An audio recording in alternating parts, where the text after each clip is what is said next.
Hello friends, எல்லோரும் எப்படி இருக்கீங்க? நல்லா இருக்கீங்களா?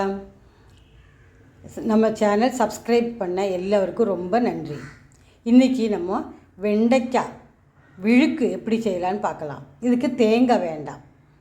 இதுக்கு தேவையான பொருட்கள் 10 வெண்டைக்காய் இந்த சைஸில் வெட்டி வச்சுக்கோங்க. 2 பெரிய வெங்காயம் சின்னதாக கட் பண்ணி வச்சுக்கணும். ஒரு அரை ஸ்பூன் மிளகா வத்தல் பொடி, 1/4 டீஸ்பூன் மஞ்சள் பொடி, ஒரு 1/4 டீஸ்பூன் மிளகு பெப்பர், அது சின்னதாக, அது கொஞ்சம் நல்லா பவுடர் பண்ணி வச்சுக்கோங்க. ஒரு அரை டீஸ்பூன் உப்பு, தேவையான அளவு உப்பு போதும். அது மாதிரி தான் காரமும் அது மாதிரி தான். உங்களுக்கு எவ்வளோ தேவையோ அந்த மாதிரி போட்டால் போதும். ஃபஸ்ட்டு நமக்கு இது எப்படி செய்யலான்னு பார்க்கலாம். அடுப்பில் பேன் வைக்கணும். பேன் வச்சுட்டு ஒரு 2 ஸ்பூன், 2 3 ஸ்பூன், உங்களுக்கு எவ்வளோ யூஸ் பண்ணுறீங்களோ அது மாதிரி. ரொம்ப எண்ணெய் யூஸ் பண்ண வேண்டாம். நான் இதில் ஒரு 3 ஸ்பூன் எண்ணெயாக்கும் ஊற்றிருக்கேன். எண்ணெய் சூடாகிட்டு நமக்கு கடுகு போடலாம். கடுகு நல்லா வெடிச்சிட்டு அதுக்கப்புறம் இந்த உளுந்தம்பருப்பு இது கொஞ்சம் சிவக்க வறுக்கணும். உளுந்தம்பருப்பு நல்லா ஃப்ரை ஆகிட்டு அதுக்கு பிறகு இந்த வெங்காயம் நம்ம போடணும். வெங்காயம் போட்டு வெங்காயம் நல்லா வதங்கி வரணும். நல்லா வதங்கணும் வெங்காயம்.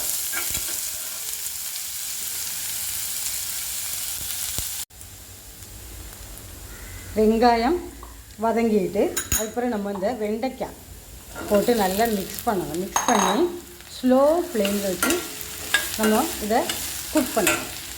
வெங்காயம் நல்லா வேக வைக்கணும். ஸ்லோ ஃப்ளேமில் தான் போடணும்.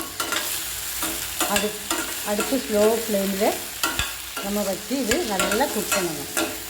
தண்ணிலாம் சேர்க்க வேண்டாம். தண்ணி சேர்த்தா குளகுளன்னு ஆயிடும். தண்ணி சேர்க்காமல் ஸ்லோ ஃப்ளேமில் நம்ம குக் பண்ணணும். ஒரு 10 நிமிஷம் குக் பண்ணணும். இந்த மாதிரி மூடி வச்சு ஸ்லோ ஃப்ளேமில் 10 நிமிஷம் குக் பண்ணுங்கள். 5 நிமிஷம் ஆகிட்டு மறுபடி இதை மூடி எடுத்துகிட்டு நம்ம நல்லா கிண்டி கொடுக்கணும்.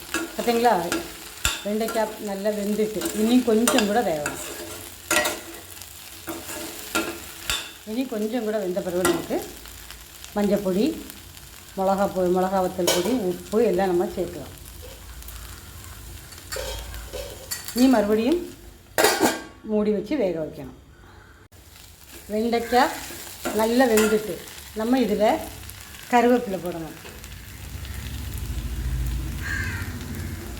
அதுக்கு பிறகு மஞ்சள் பொடியும் மிளகா வத்தல் பொடியும் போடணும். உப்பும் கூட போட்டுக்கோங்க. உப்பு தேவையான அளவு உப்பு.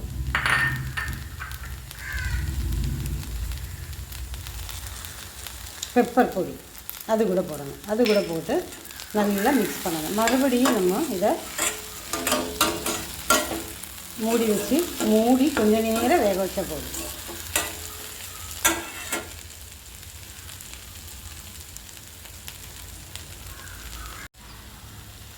வெண்டைக்காய் நல்லா வெந்துட்டு மசாலா எல்லாம் நல்லா கரெக்டாக இதில் பிடிச்சிருக்கு. நல்லா வெந்துட்டு பார்த்திங்களா, வெண்டைக்காய் ஒட்டவே இல்லை பாருங்கள், எவ்வளோ நல்ல தனித்தனியாக இருக்குது பாருங்கள். நல்லா வெந்துட்டு இது ரொம்ப டேஸ்ட்டாக இருக்கும். இது மாதிரி நீங்களும் செஞ்சு பாருங்கள்.